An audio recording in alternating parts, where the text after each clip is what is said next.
Hello, ladies and gentlemen. Welcome to another edition of the Cerebral Smack Talk live on YouTube and StreamYard.com. It is Google MF Michael Fletcher alongside Anthony Florio.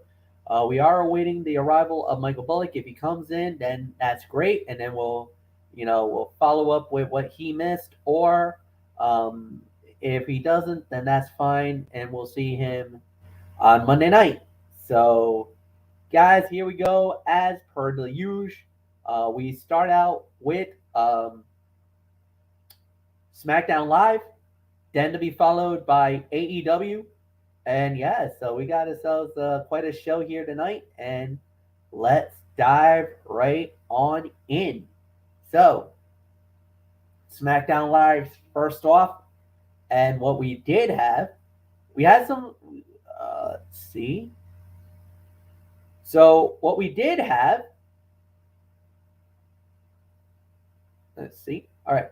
So we started off with Jey Uso, basically interrupted by Paul Heyman, and this was a pretty good segment. It was Paul Heyman doing the hard sell, telling Jey, "Hey, the tribal chief is going to make you the heir apparent. You're going to be the next tribal chief if you decide to stay on and join the bloodline." Um, he laid it out. Says that he recognizes that main event Jey is a star. He recognizes that main event Jey is a big name, and he recognizes that you have what it takes to be the next tribal chief. So he laid it out on the table. Roman laid it thick, basically through the wise man, Paul Heyman. Jey heard it, didn't react. So we don't know where this stands.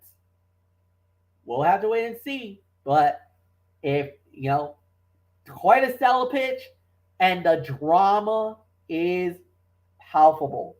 I'm going to tell you right now, the Bloodline storyline is the best thing on SmackDown today. If you don't know it, now you know.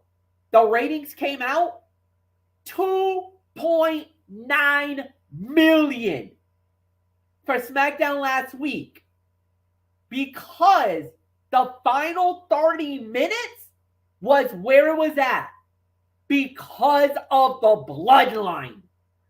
Roman, the Usos, Solo, and Heyman gave us professional wrestling gold. We've never seen ratings like that ever in the last 10, 15 years, give or take a few. So, the Bloodline storyline is getting better by the week. It's more compelling by the week.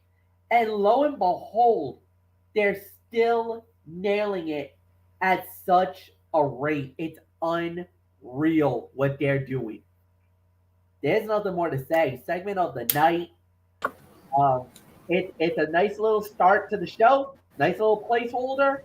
But for Jey Uso, you also got championship gold that could be in your future. Big main event later tonight. We'll get into that in a little while. So, Anthony Floyo, it's yours. Well, MF, the segment ended on a cliffhanger with Jey Uso neither pledging allegiance to the faction in the wake of his brother Jimmy's attack at the hands of Solo Sikoa, nor completely divorcing himself from the group. Will he dethrone Austin Theory? What awaits him if he does not? Whose side does he choose, Jimmy's or the Bloodlines? Those are questions enhanced or presented for the first time by this segment, which convinces fans to stick around for the night's main event. Great stuff from all involved and a perfect way to start the show. And Paul Heyman on the mic saying, Jimmy's in on the fact that the tribal chief Roman Reigns wants to groom you, the right-hand man, to be the next tribal chief. That's your future. That's your destiny. That's your fate. Unfortunately, because of Jimmy, there is no more tag team in WWE known as the Usos.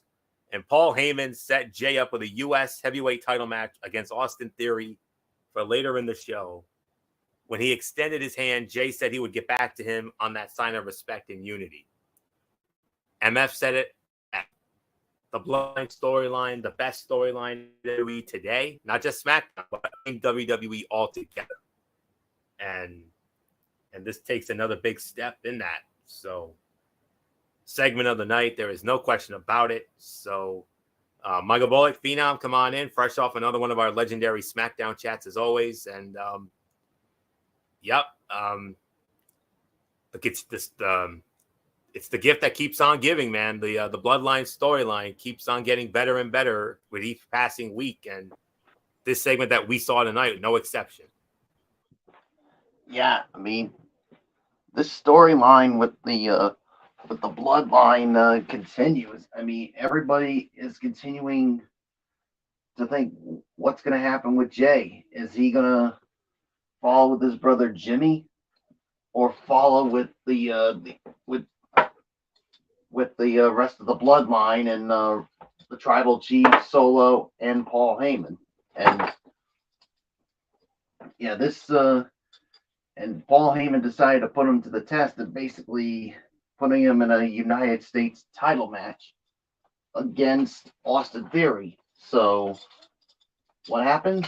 You're going to have to find out when we get to the main event. So yeah, I mean, this is the best thing going on SmackDown right now, and I'm enjoying this, and yeah, so great job by both sides, and yeah, there's really nothing more to say except let's move on, Fletch.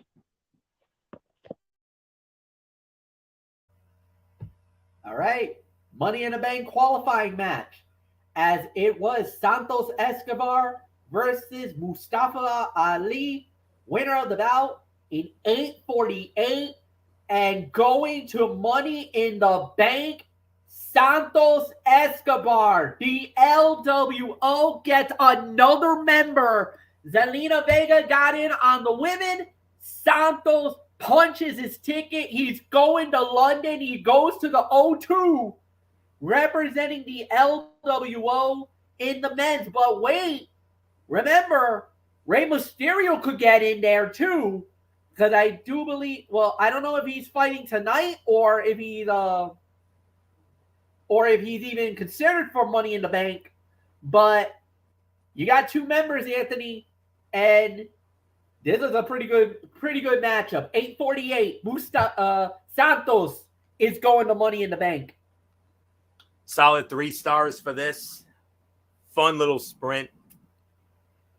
A fun, energetic match that had the fans invested based on the raw athleticism on display from the competitors. It was a great way to kick off the in-ring portion of tonight's show. While it is never a bad thing for Mustafa Ali to score a high-stakes victory, Santos Escobar has meant more to WWE storytelling this year than his opponent, and was the right choice to leave this one victoriously. And where do we start with the highlights? I mean, LA Knight joined Michael Cole and Wade Barrett on commentary, having already qualified for this match on last show. Escobar delivered Hurricane Rana from the apron to the floor and appeared to smack his own head on the steps, but was able to continue.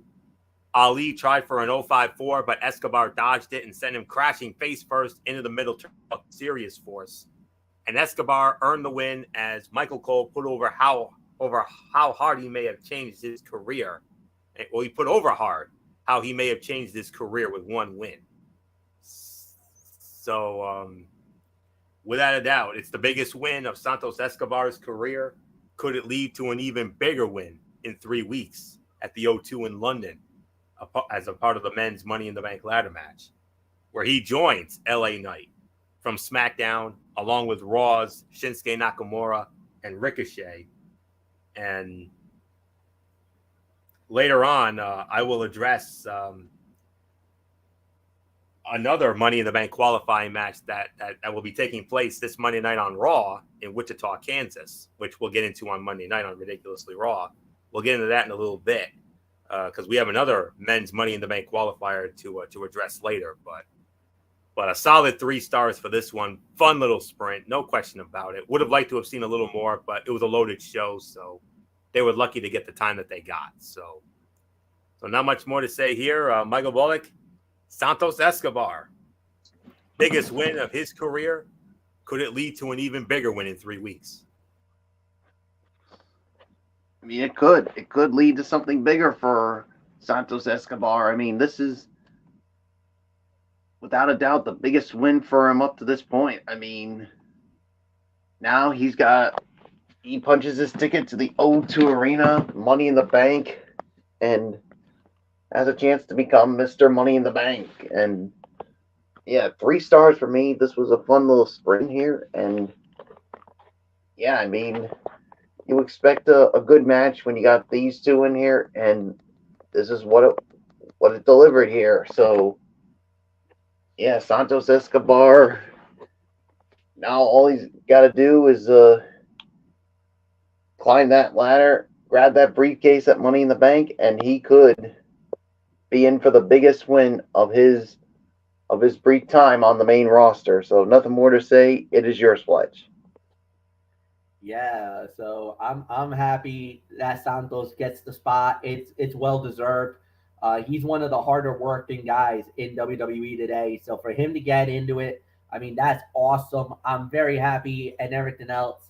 And then we had to sell the situation. So it was a backstage segment where it was Alba Fire and Isla Dawn, the NXT Women's Tag Team Champions, interrupted by the WWE Women's Tag Team Champions, Ronda Rousey and Shayna Baszler. And guys, it's going to happen. Unification, titles for titles, winner takes everything. The NXT Women's Tag Team titles, the WWE Women's Tag Team titles, put into one, and the winners will become the undisputed champions. But here's the kicker. The winners of that title match will get to defend whichever belt gets kept. Either that's the NXT Women's Tag titles or the WWE Women's Tag titles. But the thing is, the title itself will be defended on all 3 brands. Raw, SmackDown, and NXT. Michael Bullock, you must be salivating over this thought. Yes, that must mean that the NXT Women's Tag Team titles are probably going to be gone. The WWE Women's Tag Team titles are going to be permanent.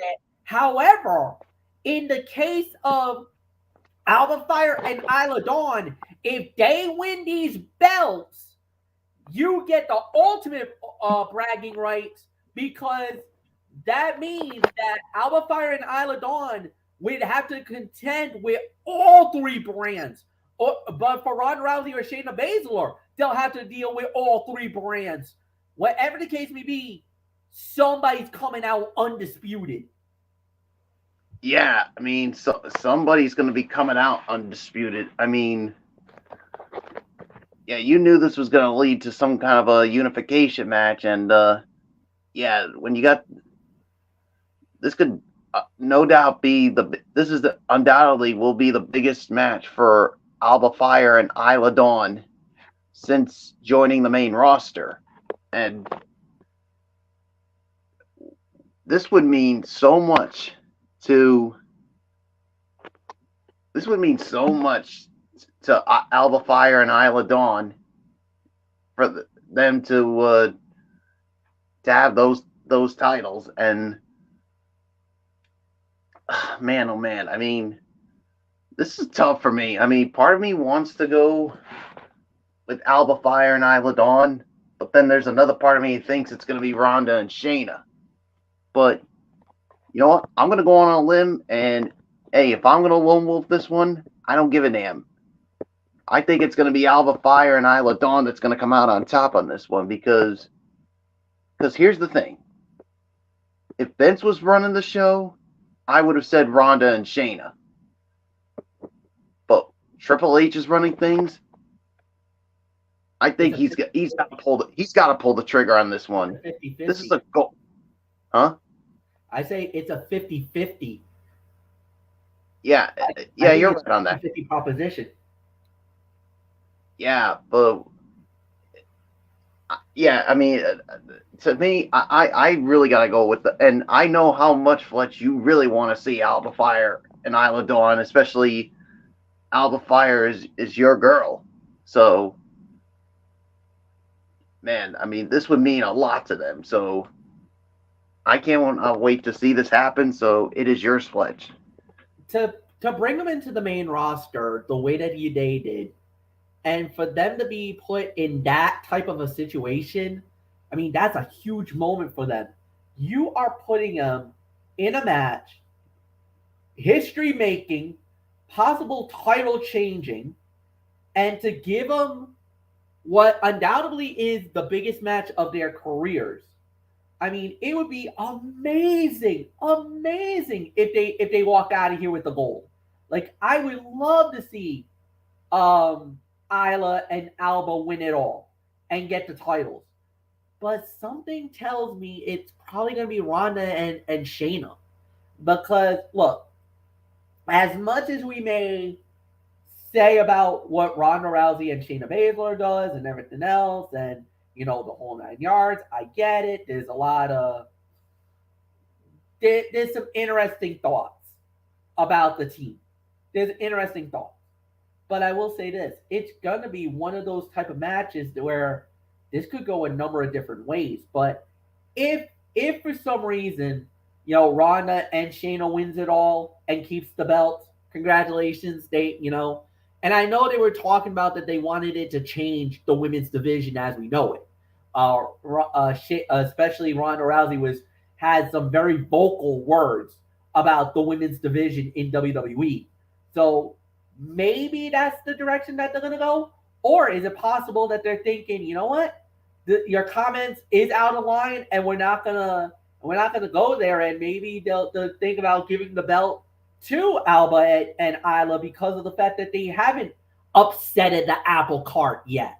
So I don't know. We'll wait and see how it plays out. But the one thing is for sure, it's going to be one heck of a matchup. Title on the line, title for title.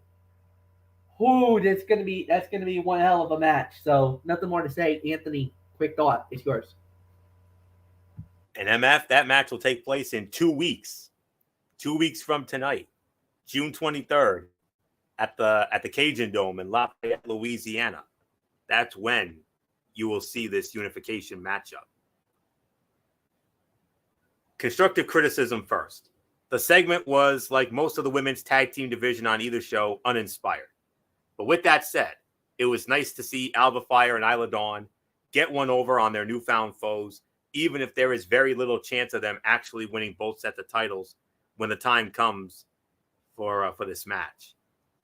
And Ronda Rousey backing down and infuriated Shayna Baszler by telling her that if they beat up their enemies, they will be injured and the unification match will never happen. Brought a nice bit of logic to an otherwise so-so segment. But sorry, Bullock, I'm with MF on this one. I think Ronda Rousey and Shayna Baszler are going to walk out as the undisputed WWE Women's Tag Team Champions. And, I mean, I would love to see Fire and Dawn win it as well. I would. I mean, it would be a monumental changing of the guard if that happens. But I don't. I would love to see it happen, but I personally don't see it happening. I got to go with MF on this one. So Bullock is indeed on his own on this one, being Mr. NXT. So, which is no surprise. And it's not that it's a lone wolf thing, because it's just that I kind of feel like WWE is going to go down that route, even though I would love to see Alba and Isla win it all. Like, they deserve a run. They deserve an opportunity. And I feel like for them to possibly lose these titles that fast, I think that's going to be a major disservice. That's going to be the crime in all of this, is that and you could even say the same thing for Ronda and Shayna, because they didn't win the title. They only won the titles just recently. They haven't had the titles for that long either. So whoever team loses the titles, there's going to be some backlash over this decision, whoever loses. So it's been almost 2 weeks since they won the titles. They won it on that Memorial Day Raw. Yeah. So we'll find out what happens. But I'm with you on that. I think Ronda and Shayna are going to win the titles. So we'll see what happens. 2 weeks. Remember that. 2 weeks. Cajun Dome, Lafayette, Louisiana, June 23rd. That's when this big match goes down. Lafayette, lucky you. You're getting a history-making match. So yep. So not much more to say. MF, let's continue on. All right. So with that said, we now indeed move on. And the next thing that we had on the show, I believe, was another Money in the Bank qualifier. Let's see, just to confirm, I believe it was. Hold on. Yeah. All right. It was Bailey going one-on-one. Oh, sorry. Come on. Bailey versus Michin, Mia Yim, and when it was all said and done, winner of the bout, 3 minutes and 12 seconds was Bailey, because there was some interference by Scarlett and Karrion Kross. Unfortunate. I mean, obviously, good match, good battle. Bailey going over, no big surprise. You got to have the role model in that match. A former Miss Money in the Bank, remember, she did have the Money in the Bank, cashed it in on that night, and won the championship. So, is it possible? We'll wait and see. Anything is possible in WWE. But yeah, I got to say, there's really nothing more to add. This was about maybe 1.5 good, okay match, but the right person got over. Bailey winning, going to Money in the Bank. I'm not mad. Anthony, it's yours. Bailey scored the win to secure her spot in the women's Money in the Bank ladder match in a too short good match. Chin quickly turned to Scarlett's mind games and a physical assault of AJ's style Karrion Kross that reignited their feud. More on that in a moment. This was an efficient segment, if nothing else, in that Bailey qualified and we got the latest from Styles and Kross. Still, it felt majorly disappointing. What could have been a better match with more time to be getting to the background, but it is an all too common theme of late. Bailey pulled Mia Yim's hair and dropped her to score the win. And then after the match, Scarlett appeared from out of nowhere and blew red powder of some sort in AJ's eyes. And then Karrion Kross appeared and momentarily applied the cross jacket to the phenomenal one. And next week now, not 2 weeks, next week, on Friday Night Smackdown from the legendary Rupp Arena in Lexington, Kentucky, home of Kentucky. How about this, MF? AJ Styles and Michin versus Karrion Kross and Scarlett in a mixed tag. How about that? So I think this is gonna mark only Scarlett's second wrestling match. Yes, officially, yes. Because I remember some time ago, her and Karrion went up against Madcap Moss and Emma, or Riddick Moss and Emma. So a number of months ago. So it'll be interesting to see what the smoke show can bring. It's not yet a wrestling, but I'll definitely be anxious to see what Scarlett will bring to the table next week at mixed tag. But 1.5, I agree with the ratings. It was a meh, ho-hum diva fight, if I'm going to be honest with you. Had the feel of it, I'm sorry.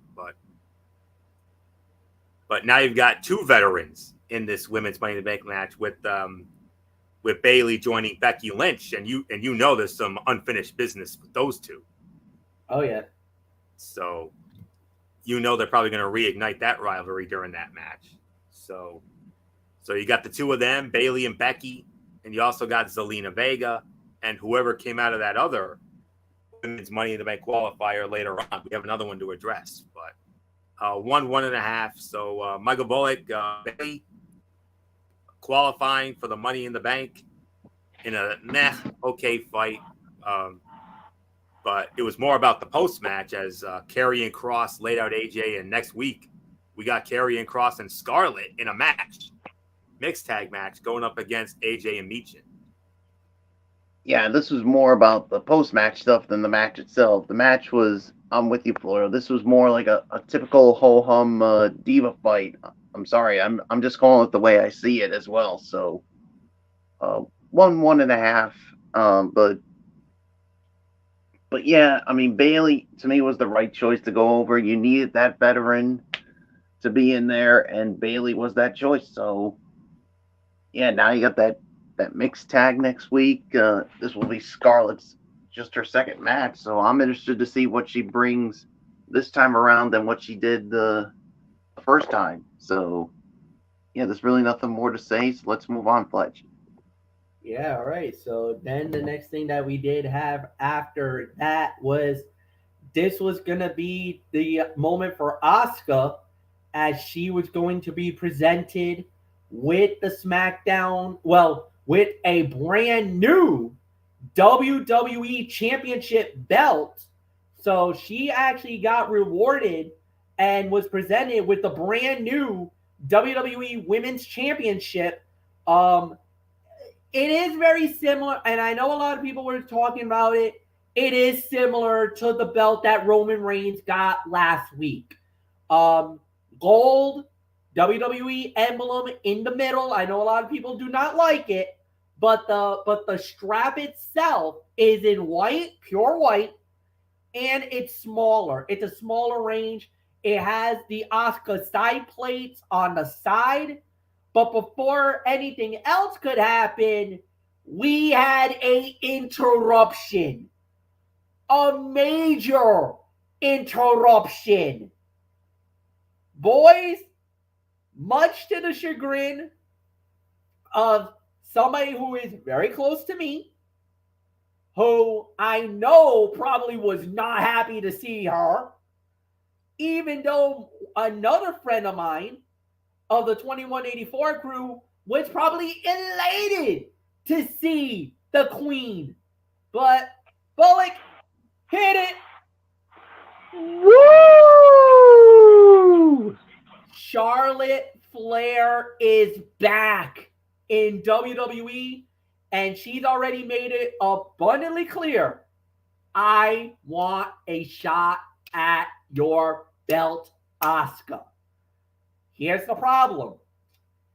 Adam Pearce, earlier in the night, has already promised Bianca Belair that she gets her rematch. Charlotte wants a shot. Bianca wants a shot. Asuka is the champion. What do we have here in our midst? Do I smell a triple threat? Well, you could go triple threat if you wanted to. But maybe something in my mind was thinking maybe Charlotte Bianca one-on-one. Winner face Asuka at Money in the Bank at the O2 in London. Yeah, those were the two things that I had on my mind. That and, of course, the one you just talked about. Yeah, so we'll see. But my goodness. Great to see the Queen. I think there's really nothing more to add there. I think I lead off on this. Yeah, so I mean, solid. It was all right. Nothing more to say. Anthony Florio. Okay, I know a lot of people were giving poo-poo over the belt. Fine, whatever. The belt looks nicer in white. I like the belt better like this than what Roman got about a week ago. I think the belt looks more cleaner, more crisper. Actually, it looks really good. Better with the white strap, the white backing than with the black. I actually like the women's title better. But if Asuka got her new belt, that probably means on Monday night, Rhea's about to get hers. Rhea Ripley might get. Now, the rumor going around is that Rhea's supposed to get what Seth Rollins got. So we might see a women's world heavyweight championship coming to Monday Night Raw on Monday. No, it would make sense for that to happen if Asuka got a new belt here. So Now we know the answer to why we never had a belt swap in the draft. But here we are. And while some may be excited for Charlotte Flair's return, which makes total sense given her all-timer against Rhea Ripley at WrestleMania, it is hard to get excited for her comeback when we have seen her, directly or not, undermine a big push for Asuka once before. Hopefully that is not the case here. Unfortunately, past experience suggests that is exactly what will occur. At least making things interesting is that Adam Pearce promised Bianca Belair a rematch with Asuka, potentially setting tension up between the EST and the Queen, and more importantly, maybe a heel turn for the former champion. Adam Pearce revealed the new WWE Championship, a title eerily similar to the one presented to Roman Reigns last week's show. Charlotte returned, and Adam Pearce immediately told her to get in line, insinuating that the Queen might be trying to jump the line. And Charlotte responded by saying she doesn't wait in line, she made the line. And Asuka attempted to blow a blue mist, but Charlotte ducked, and the champion scurried to the floor. Segment here, and we don't have pay-per-view to see this match, gentlemen.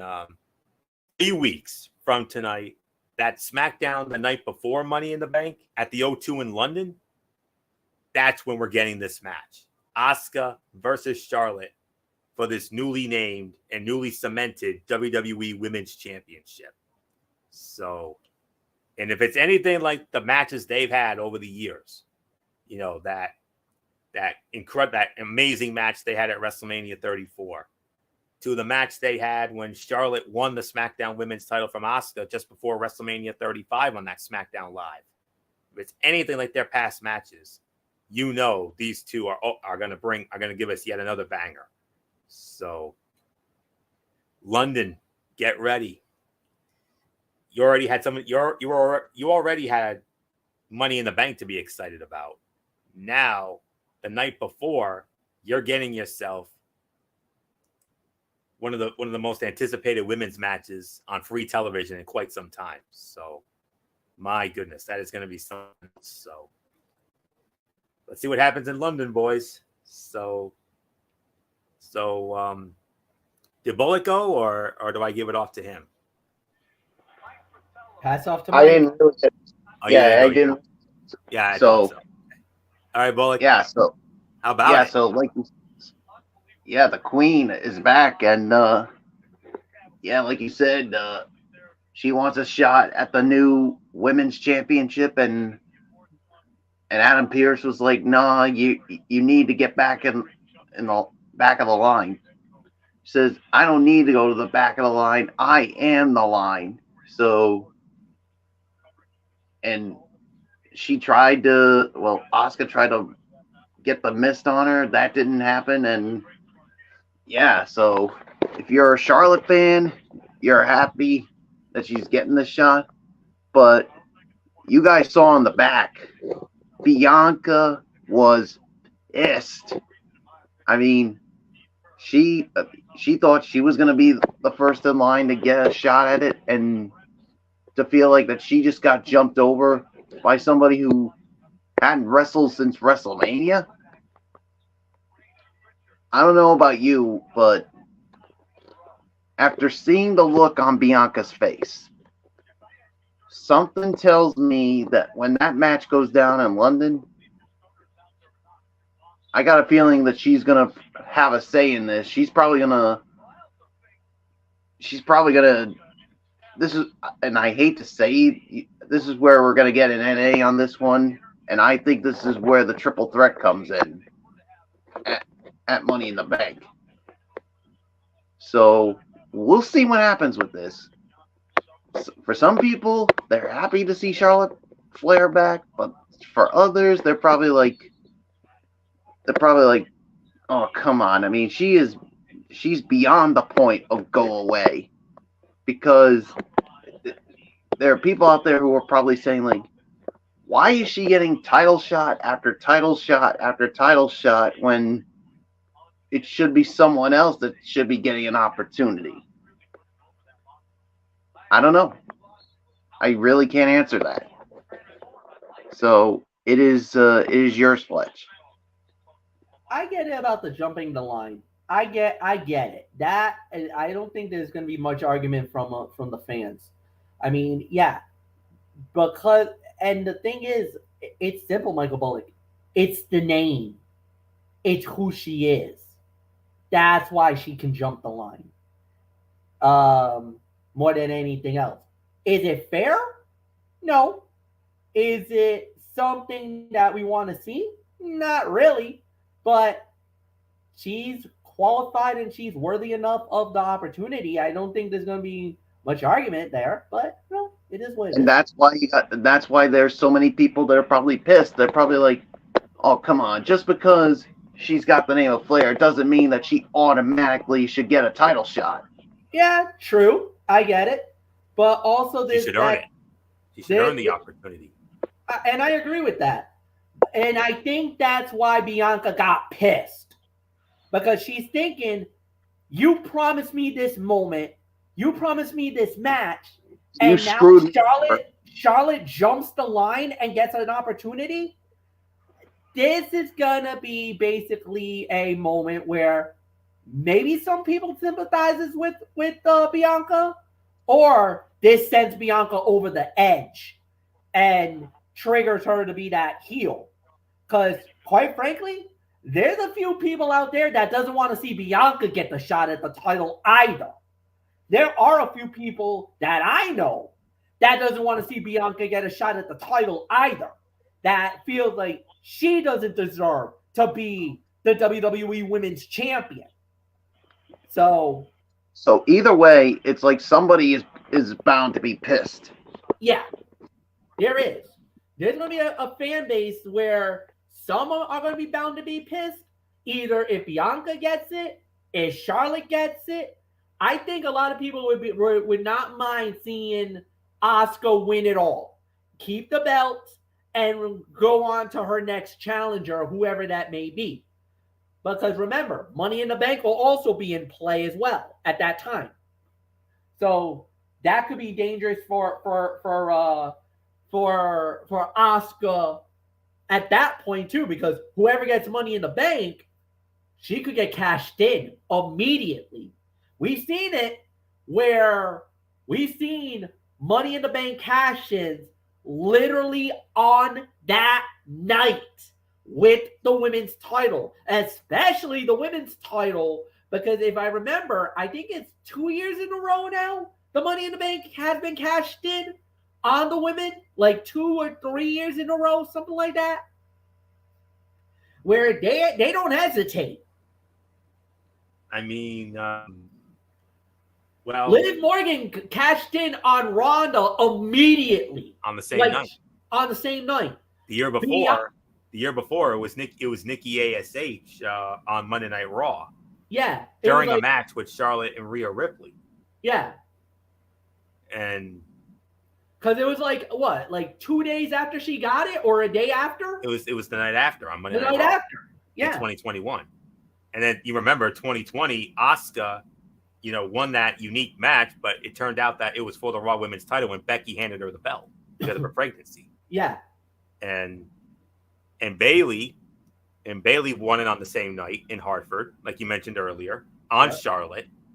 And the first one was Carmella on that SmackDown after WrestleMania 34. So yeah, hers was the longest. Like she waited a while to cash that baby in. But remember, she not only had to win it once, she won it twice because the controversy with the first time around. Yep. Indeed. Which we all remember triggered not only Michael Bullock, but Dee Dee Woodson as well. Remember, Dee Dee was here, and boy, she did not leave any stone unturned on her displeasure about what happened that night. None of us did. None of us did. All right. Anyway, speaking of Money in the Bank, Money in the Bank, next up we had was Baron Corbin versus Butch. Unfortunately, I don't have a time of the fall, but Butch is going to Money in the Bank. A brawling brute just got himself into the fight, and this is getting interesting now. Now you got Ricochet You got Santos Escobar. You got Butch. Ooh, there's a lot of former NXT talent. LA Knight. LA Knight, yeah, probably my favorite right now going in. Man, this is getting interesting. I like this. So nothing more to say. Anthony Florio, Butch, Pete Dunne, the limb manipulations coming to the O2 in London.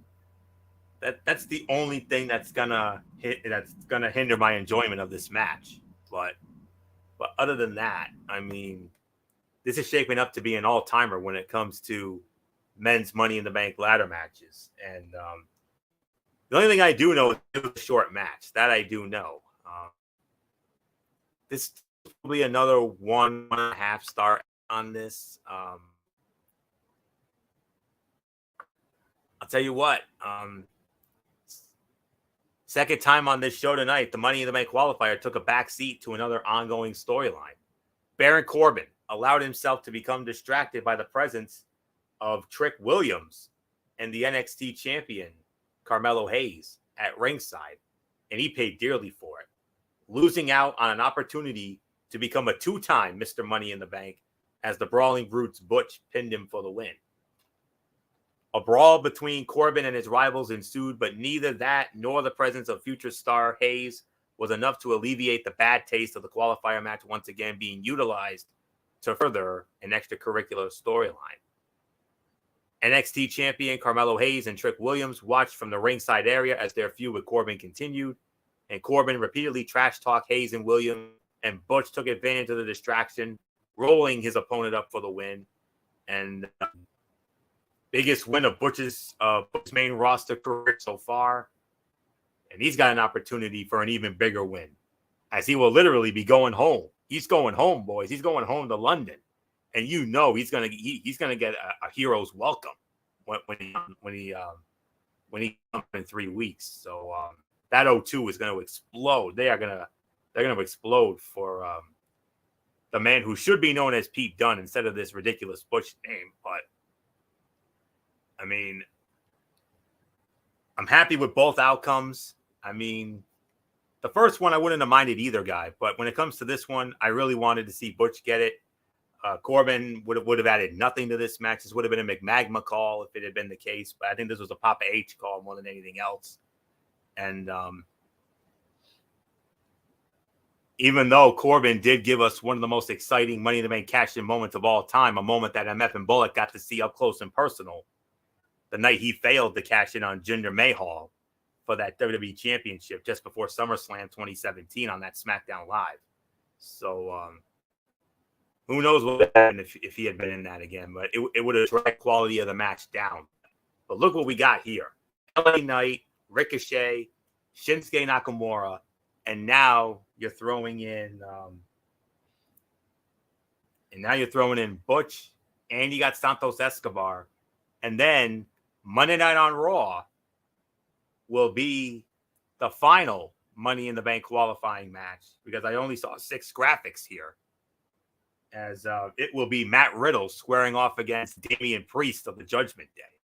So it's looking, unless they throw one hell of a curveball here, it's looking like Cody Rhodes is probably not going to be in this match. And if that's the case, MF, LA Knight is the odds-on and overwhelming favorite to come out of this Money in the Bank ladder match in 3 weeks. So it was another 1.5 stars. I know it was a short match, regardless of how much time it was. I don't think we even needed time on this, because I know it was another short meh fight, but at least they got the outcome right. That's all that matters. So not much more to say here. Michael Bullock, like we talked about earlier with Santos Escobar, biggest win for Butch's main roster career.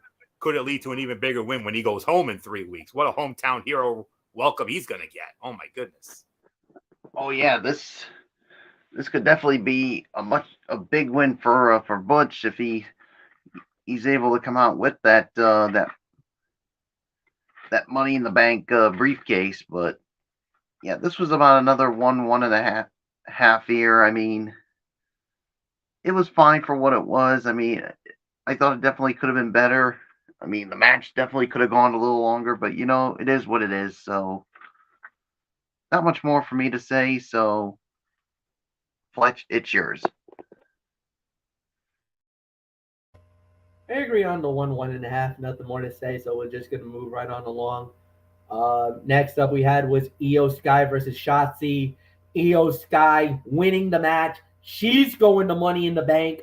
3 minutes and 12 seconds, and I believe this goes to Anthony. You lead off.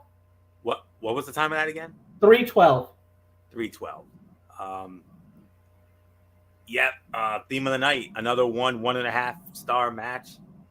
Bayley recognizes that her path to a second victory in Money in the Bank is much easier with Damage Control's Io Sky and tonight the role model listed the genius of the Sky to attain it for Shotzi. The match was never allowed to get going, a victim of time, but the finish certainly highlighted the breadth of said story as Bayley made sure her friend and teammate cashed her ticket to London O2 Arena July 1. There's been mounting tension between them of late, and the high-stakes ladder match will likely be the time and place for the demise of Damage Control. We get Sky a prominent role and gives us a match between the two of them on a larger stage. By all means, make that creative decision. Just give that eventual match more time than either of the women's Money in the Bank qualifiers was allotted. Bayley distracted Shotzi, allowing Io to stun her with a palm strike. And when Shotzi fought out, Bayley hung up the ballsy badass, and Sky delivered the moonsault for the tainted win. Another 1.5, and well, the another curve here. MF will have to see that tank when it comes to Shotzi and Money in the Bank, but that's it. So not much more to say here. Michael Bullock, come on in. Io Sky winning the match, 3:12. Another 1.5 star match, but the women's Money in the Bank ladder match now taking shape. Bayley and Io, along with Becky Lynch, Selena Vega, and I think we're at 4 now, right? I think we have 2 spots left. Zoe Stark. Zoe Stark, 5. Right. Yep, Zoe Stark's in there. Yes, that's right. From Monday Night Raw, so we got 1 spot left. So one woman left. Yep. So Bayley, Io, and Zelina, that takes care of the SmackDown side. So we'll probably have to need one more Raw girl to balance it out. So yep. Because we got now we got Bayley and Io from SmackDown. So Michael Bullock, come on in. It's yours here. Io Sky qualifying for the women's Money in the Bank ladder match. Golden opportunity for her as well. That's been the theme of the night. We talked about it with Escobar and Butch. Biggest win this will rank as one of the biggest wins of her main roster career. This might be the biggest, probably bigger than her women's tag team title wins with Dakota, but could this lead to an even bigger win in London? Could she be Miss Money in the Bank? Yeah, it definitely could. It definitely could, depending on how it goes. But like you said, I mean, this was another 1.5 star match here. So, yeah, there's really nothing more for me to add on to it. So, it's yours, Fletch. Main event of the show, United States heavyweight title on the line. Jey Uso versus Austin Theory. Winner of the bout in 8 minutes and 40 seconds, and still the United States heavyweight champion, Austin Theory. A lot to unpack. Pretty Deadly tried to come out to interfere. That got cut off by Jimmy Uso. Then Solo attacked Jimmy. And then where Solo was about to do the amniotic spike on Jimmy, Jey stepped in and broke it up. A shove off. Jimmy tried to go for the super kick on Solo and hit Jey Uso. Then they clear out of the ring. Austin Theory rolls in and steals the win. 1, 2, 3. Oh my God. Michael Bullock. Jey Uso was pissed. He was not happy with anybody. And basically he walks away. Wow. Just wow. Yeah, definitely a lot to uncover with this. Yeah, I mean, I'm gonna have to give this about 2.5. I mean, I could have gone a little higher, but all this chaos really took some away from it. But it did add to the storyline because yeah, Jey Uso was not happy with Jimmy, and everybody's still wondering, is he on Jimmy's side or is he gonna side with the Bloodline? So the story continues, as they say. So it's your Pledge. My God. Um, Second best fight of the night. You could even make an argument best compelling story. This was a great matchup, great main event. Obviously, 2.5 to 3 is my rating for the match because it was a little short. But the components that everything led to the ending was unbelievable. Pretty Deadly getting involved. Costing the basically trying to get at. It looks like they're going after Jey Uso. It looked like they were going to try to go after the Usos. Jimmy came out to neutralize that. Great. Solo comes out to take out Jimmy. Basically, a message from Roman for what he did. So we got that. Then he tried to go for the spike. Jay's like, no, you're not doing that. Solo didn't care, pushes him off, and then the mistake, the super kick, looks accidental, felt accidental, like oh my God, that's my bad. I hope Jay does not turn around and is like, you did that on purpose. What the bleep, brother? I hope that's not what happens. And I know there's some people that are really nervous right now that Jay's gonna turn on Jimmy. It's very possible. But man, what a way to go. What a main event. Anthony, it's yours. 2.5, 2 3/4.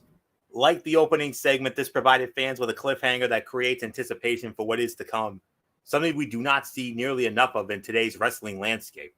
Everything involving Paul Heyman, the Usos, and Solo Sikoa on this broadcast with master storytelling, and WWE does not need Roman Reigns on every broadcast to tell effective stories.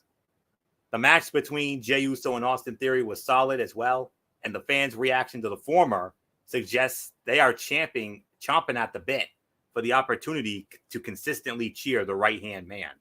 When Jey finally turns on Roman, the fans will have a brand new hero to throw their support behind, and WWE will have a red-hot babyface on its hands. Jey Uso delivered the top rope splash, but the referee, Ryan Tran, was knocked out of the ring. Pretty Deadly interfered on behalf of their new friend, Austin Theory, only for Jimmy Uso to make the save. Solo interrupted. A brawl between brothers ensued, and Jimmy errantly nailed Jey with a super kick.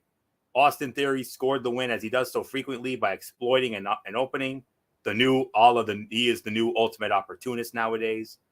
And Paul Heyman watched approvingly from behind Solo, clearly pleased with the sudden dissension between the Usos.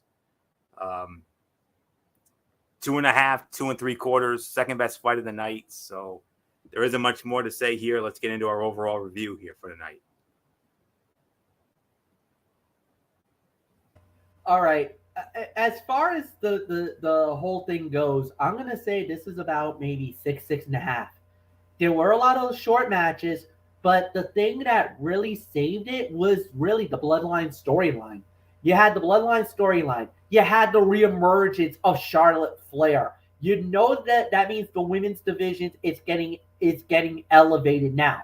You got Bianca, you got Asuka, you got Charlotte. That is 3 major players in the women's division you got right now, and I like it. This is what SmackDown was hoping for. This is why when the draft happened, when all these names started coming, we were like, yo, this is going to be good. And sure enough, now you're starting to see the SmackDown women rising. The women's division is really coming together now on the SmackDown side. Then on top of that, to get Ronda Rousey and Shayna Baszler there to challenge Isla Dawn and Alba Fire to that unification title fight. My goodness, man, we got to sell some special stuff coming down the pipeline. I love it. I love it. I love it. 6 to 6.5. Anthony, it's yours. The Bloodline stuff was fantastic, as has been the case for the last 2 or 3 years at this point. But the rest of tonight's show suffered from being too jam-packed with no real opportunity to focus enough time on any one match or segment for it to mean anything. I hate to say it, but the qualifying matches were a waste of time and energy, if for no other reason than the fact that they were inconsequential in comparison to the storyline within. And the Charlotte Asuka segment felt like an unfortunate deja vu that absolutely no one is in a hurry to experience again. This central story was Jey Uso's plight, but everything around it was so-so at best. And as a result, so is the rating. MF, I'm with you. 6.5. I believe that's the correct rating for this show tonight. A rare misfire from Smackdown tonight. They usually give us consistent shows, but one of those rare times where this show was not consistent tonight. Michael Bullock, if I could sum it up if I could sum up the headline for tonight's show, it would simply be too many cooks in the kitchen tonight. Yeah, too many cooks in the kitchen, too many short matches. I mean, this whole Bloodline thing, I think it was the one thing that saved it, because if not, this would have been a very bad show. So 6.5. I agree with you. So there's nothing more to say. Let's get into Rampage. All right, and we started it off with a 6-man tag team fight. Bandito and the Lucha Bros, they went up against Ethan Page, Big Bill, and Lee Moriarty. When it was all said and done, it was the Lucha Bros winning the match in 10 minutes and 40 seconds. Yeah, solid opener. I could probably say this was easily 3.25. Could have been better in certain areas, but it was fine. The action was good.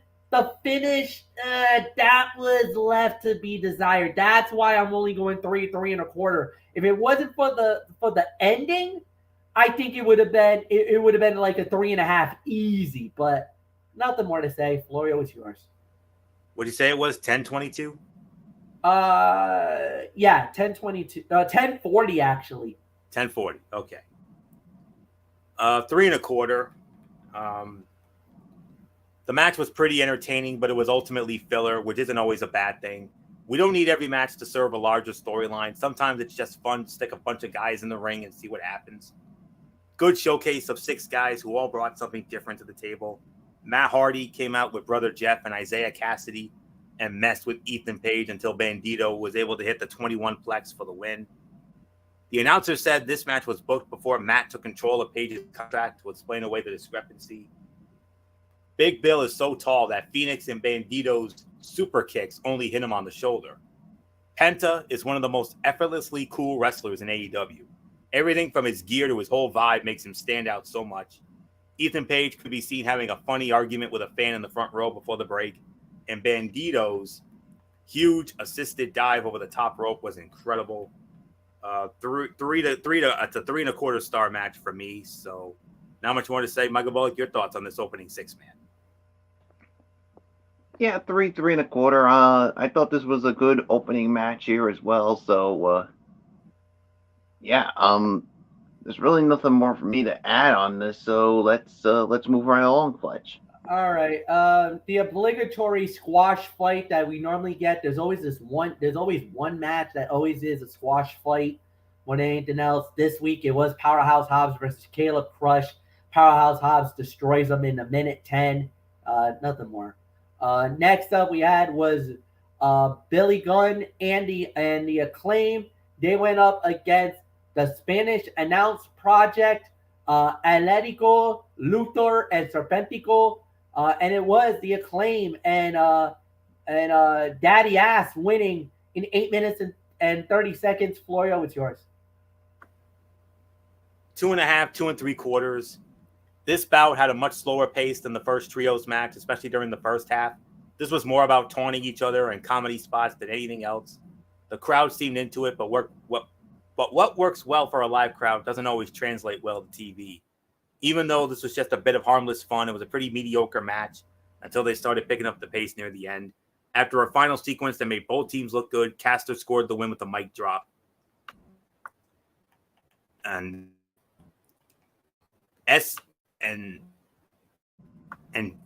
decking Serpentico was so much funnier than it had any right to be. 2.5, 2 3/4. So there isn't much of anything for me to say on this. So Michael Bullock, your thoughts?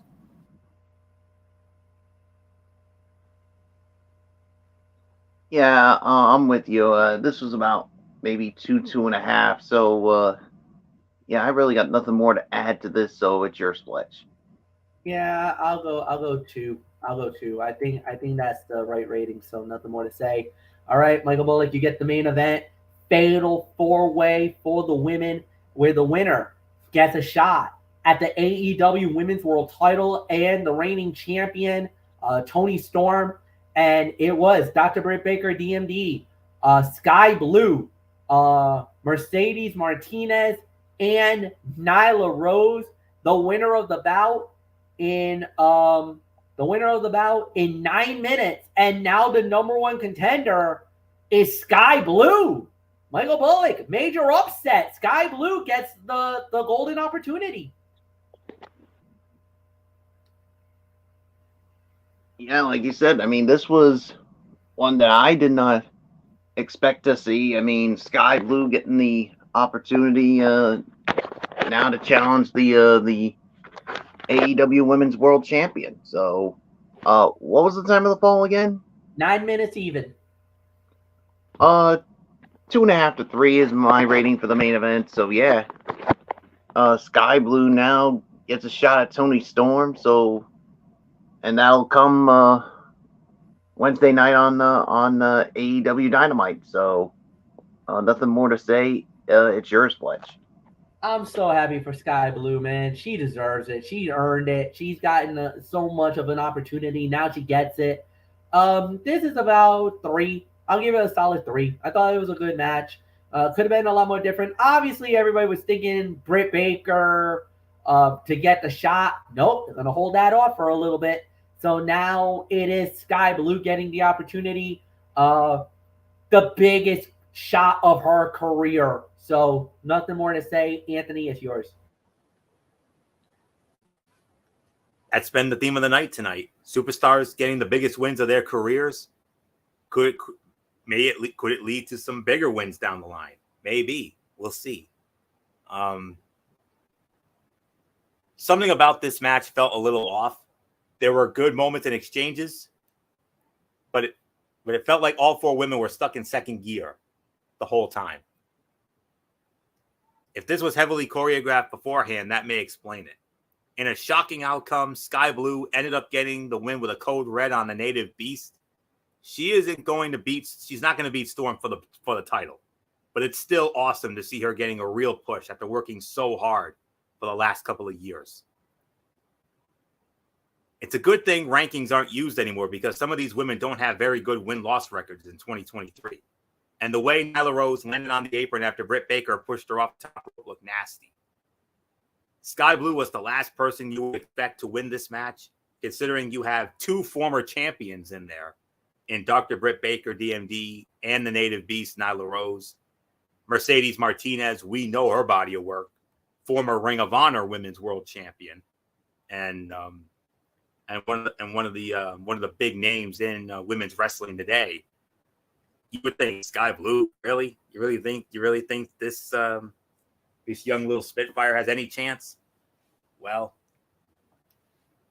AEW pulled out of the WWE playbook the old "anything can happen on any given night" mantra here, and that's exactly what happens. So, congratulations, Sky Blue, biggest win of her career. Could it lead to an even bigger win on Wednesday night? In the immortal words of the late great Gorilla Monsoon, highly unlikely. I'm sorry to say. I could see them giving her a hope spot or two, but let's be realistic. Toni Storm just won the title at Double or Nothing. They're not going to have her drop it. She will eventually drop it, but it's not going to be Wednesday night against Sky Blue. I mean, if that happens, the internet will break. If that happens, but it's not going to happen in DC Wednesday night. I'm sorry to say, guys. I still believe that it will be at all in at Wembley, and I still believe Jamie Hayter is gonna get her title back in front of her home fans. So that's still my hope, but we'll see. Solid 3, sleeper fight of the night, second best fight of the night overall. So not much more to say. Overall review time.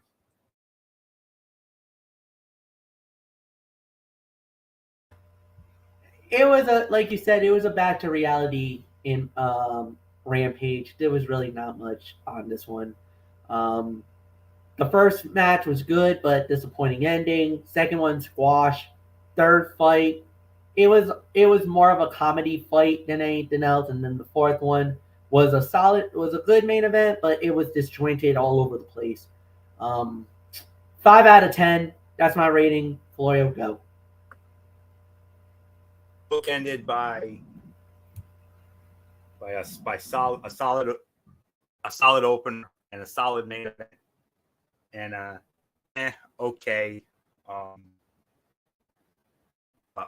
The other match, and then you had the dud there, but yeah, it was the back to reality show after that incredible show we had a week ago, which was the Rampage of the year, in which little fun fact, I heard that Bryan Danielson had some influence over that show.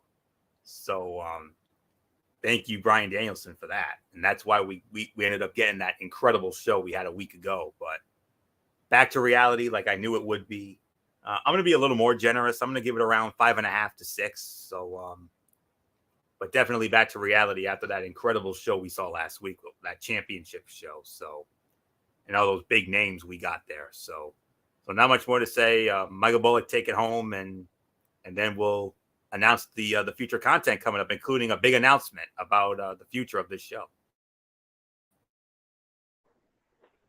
Yeah, 5.5 to 6. So there's really nothing more to say. So let's wrap it up and get that future content. All right, so what we're going to do is on Monday night, we do it all over again. Start out with Ridiculously Raw, hosted by Anthony Florio. Then on Wednesday night is Wednesday Night Madness, per the usual.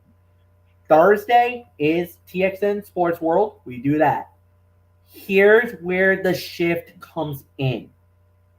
Starting next Saturday, 10:30, will be Cerebral Smack Talk. You heard me right. Not Friday, Saturday. We're moving because it will be Smackdown Live, and then we are adding, that's right, we are adding the Collision show, the AEW Collision. That has been added to the thing. We are eliminating Rampage, so we will no longer have Rampage recaps. As far as future pay-per-view shows, we are working on the assumption that now we are still going to be flexing our ideas. We don't know anything yet, where we might do a Friday show on its own. That would just be for previewing the pay-per-views only. I want to try to keep TXN Sports World on the Thursday. I don't want to move it to Fridays unless we feel that it's necessary to move it to Fridays. But I want to try to keep it on the Thursday because that's really been the formulaic. That's been the formula the whole way through. If we want to go Fridays, we might do it. I don't know yet, but we're kind of trying to keep it on the Thursdays because that's been the show for the whole time. Yes, Anthony? And let's not forget, the only exception to that rule as of right now when it comes to Friday nights for the Sports World show is the NFL. Yes, which is going to be fun. So I think once we get the feel for it, once we feel is it better to do it on Friday nights instead of Thursdays, then we might do the switch. We might. We don't know.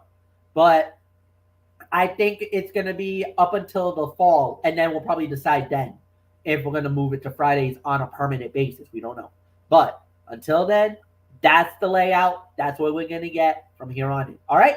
So Monday night, 11 p.m. Eastern, Tone 25 on YouTube and StreamYard.com. Anthony Floyd will have it. Of course, it is the Monday Night Raw. And then I guess you got a special Tony. Yeah, you got a special Tony thing. Yes. There was an Impact Plus special. Oh my God, I just saw. Whoa. How about it, huh? Yeah. So, yes, and Monday Night Raw, Monday Night MF, 3 matches announced for Monday Night Raw that we'll be addressing this Monday night on Ridiculously Raw. I mentioned earlier Matt Riddle versus Damian Priest in a Money in the Bank qualifying match. On top of that, there's also going to be I just had it in my head. I'm trying to figure out what that. Oh yeah, Sami Zayn and Kevin Owens will be squaring off against Ludwig Kaiser and Gunther of Imperium. And then on top of that, Cody Rhodes will be going one-on-one with The Miz. So those are the 3 big matches for Monday Night Raw that will be live in Wichita, Kansas. And then in a special Tony's take, I will have the results of Impact Wrestling Against All Odds.